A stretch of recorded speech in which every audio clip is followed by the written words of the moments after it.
नमस्कार। पहली खबर न्यूज में आप सभी का स्वागत है। कृपया पहली खबर न्यूज देखने के लिए चैनल को सब्सक्राइब कर लें। पूर्णिया में बिहार के मोस्ट वांटेड डकैत मोहम्मद बाबर को एसटीएफ और पूर्णिया पुलिस ने संयुक्त कार्रवाई में ढेर कर दिया। बता दें तो मोहम्मद बाबर 1.5 लाख रुपए का फरारी इनामी था, जिसे पुलिस टीम ने ज्वाइंट ऑपरेशन के तहत इनकाउंटर करते हुए मार गिराया। एसटीएफ और पुलिस की ये कार्रवाई देर रात अमौर थाना क्षेत्र के गढ़हरा में की गई, जहां ये सभी अपराध कर्मी डकैती की योजना के लिए इकट्ठा हुए थे। वहीं इस कार्रवाई में बाबर के अलावे 6 अन्य कुख्यातों को पुलिस ने गिरफ्तार किया है। कार्रवाई को लेकर एसपी कार्तिकेय शर्मा ने बताया कि गुप्त सूचना के आधार पर बाबर उर्फ आदिल को जवाबी हमले में मार गिराया गया है, जबकि वहीं पुलिस ने 6 अन्य अपराध कर्मियों को गिरफ्तार किया है। पुलिस इन अपराधियों के पास से 3 देसी पिस्तौल, 3 देसी कट्टा, 1 कार्बाइन, 37 जिंदा कारतूस और 4 मैगजीन बरामद किया है।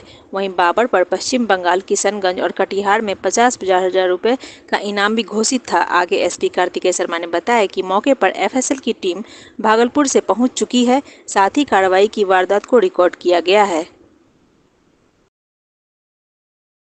जानकारी मिली थी कि जो इस क्षेत्र का एक कुख्यात डकैत है, इसका जो यहाँ कुख्यात बाबर के नाम से कुख्यात है, उसके बारे में जानकारी मिल रही थी कि वो अपनी एक टीम को कलेक्ट कर रहा है जो दालकोला के निश्चित पूर्व में वहाँ पे वो लोग कलेक्ट हुए हैं और उनका प्लान है कि पूर्णिया क्षेत्र में कोई बड़ी घटना घटने का। इसी में तुरंत अपने गुप्तचर के लगाए गए और इसमें एक टीम बनाई गई जिसमें पूर्णिया जिला बल के लोग भी थे और एसटीएफ के लोगों को भी रखा गया था। पूर्णिया जिला बल से इसमें अमौर के थाना अध्यक्ष पूनी अवधेश कुमार थे, अनगढ़ थाना अध्यक्ष कुमार कुणाल सौरभ, लौटा थाना अध्यक्ष ज्ञान रंजन, एसटीएफ टीम के साथ sub inspector Ghanshyam Murari, sub inspector Chandan Kumar Yadav, Amour थाना से सब इंस्पेक्टर विकास कुमार और अनंत राम थे। साथ ही जेसी 814 संतोष कुमार, जेसी 986 मुकेश कुमार, जेसी 26 आनंद प्रियदर्शी, जेसी 1355 मुजाहिदुल इस्लाम थे। इसके अलावा पूर्णिया जिला के अन्य अधिकारी और फोर्स थे। जानकारी मिली कि ये अमौर के एक गरहरा गांव में डकैती करने जा रहे हैं।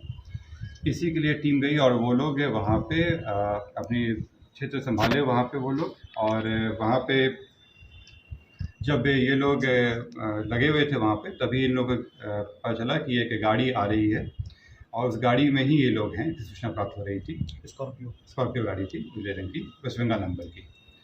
उसी को ये लोग रोकने की कोशिश किए तो वो गाड़ी भगाने की कोशिश किया, इनके द्वारा उसका पीछा किया गया। तो उसी क्रम में हलालपुर चौक से थोड़ा पहले जहाँ पे कंस्ट्रक्शन साइट बना हुआ है वहीं पे ये लोग को रोकने की कोशिश की गई, लेकिन ये लोग वहाँ से फायरिंग शुरू कर दिए और गाड़ी से उतर के भागने की कोशिश की।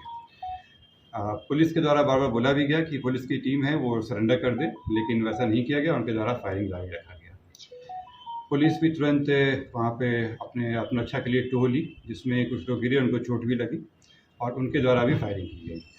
फायरिंग करने के बाद जो अपराधी थे उन्हें भगदड़ मच गई और वो लोग जो धान की खेत है उसमें भागने लगे। करीब 6-7 संख्या में लोग थे जो खेत में भाग रहे थे।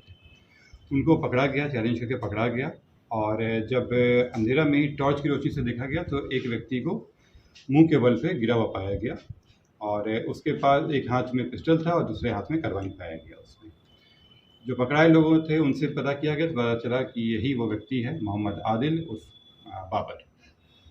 उसके बाद इंफॉर्मेशन पहुंची, उसके बाद जो एनएचआरसी के जो नियम हैं, जो गाइडलाइंस हैं, उसके तहत इसके लिए तुरंत एफएसएल की टीम को इन्फॉर्म किया गया। एफएसएल की टीम भागलपुर से आई, साथ ही शव के इंक्वेस्ट के लिए वहाँ पे जो एसडीओ हैं बायसी वो आई, उनके समक्ष में हुआ। साथ ही डेड बॉडी चालान भी बनाया गया। एफएसएल की टीम के द्वारा वहाँ पे जांच किया गया, जो चीज़ें थी उसकी रिकॉर्डिंग की गई, सभी चीज़ें रिकॉर्ड में की गई हैं। उसके बाद शव का जांच भी किया गया, उसके बाद से रिकवरी वगैरह भी हुआ। जब ये सब कुछ हो गया उसके बाद सुबह में डेड बॉडी को भेजा गया है पोस्टमार्टम के लिए। मैं आपको बता दूं कि जो बाबर है इस पे करीब 1 दर्जन से ज़्यादा केस हैं, ज़्यादातर डकैती के केस हैं। ये 2016 से ही एक्टिव था। ये किशनगंज, पूर्णिया, कटिहार और साथ साथ पश्चिम बंगाल में भी ये काफ़ी कुख्यात रहा है। इस पे कई तरह के केसेस हुए, कई बार क्या कुर्की भी की गई। ये केवल एक बार अभी तक किशनगंज में 2016 में जेल गया था, उसके बाद से ये फरार ही चल रहा था। इसमें तीनों जिला में पूर्णिया जिला से 50,000 का इनाम था, कटिहार जिला से 50,000 का इनाम था और किशनगंज जिला से 50,000 का इनाम था। इनके पास से काफ़ी संख्या में हथियार प्राप्त हुआ है। जो बाबर है, जो इसकी मृत्यु हुई है, उसके एक हाथ से देसी पिस्तौल था जिसमें 4 गोली लगी हुई थी, दूसरे हाथ में कार्बाइन था जिसके मैगजीन में 5 जिंदा गोली थी और पर्स में 7 जिंदा गोली पाया गया उसके पास से।